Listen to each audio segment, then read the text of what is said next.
Now let's go ahead and establish the location of the flowers themselves. Now the flowers themselves are fairly small, so now we're going to have to start becoming a little bit more, working a little bit finer and work with a little bit more precision because we don't have a lot of room for slop around here. So I'll start with the unit up at the top. There's a little triangular group of 3 flowers at the very top. Let's establish those 3, and I'm going to pick not the lightest color, but the darkest color that I see in all of those flowers. And the flowers have a variety of colors, but the outside seem to have a pure red on the outside. So let's establish that one, that top group,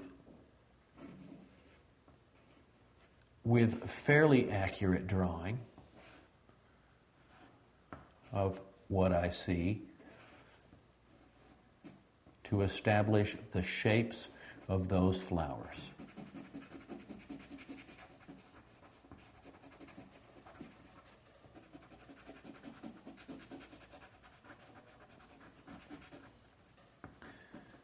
Now, you can probably see that the background color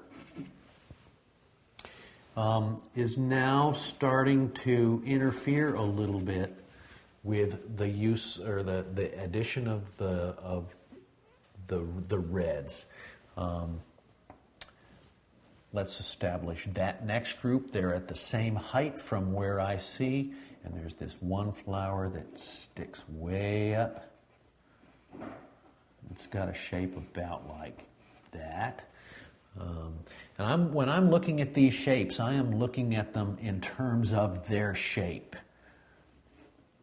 Whether they're rectangular or whether they're oval, trying to establish or see what shape they have before I draw them and how they interact with the shapes nearby.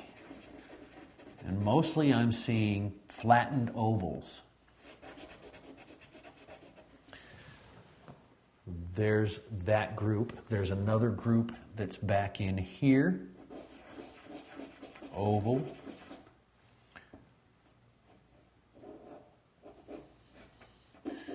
Shaped like this. And then a third that's lower and in here. Now, you can see how this red is being interfered with by the green. Let's see how we're going to address that.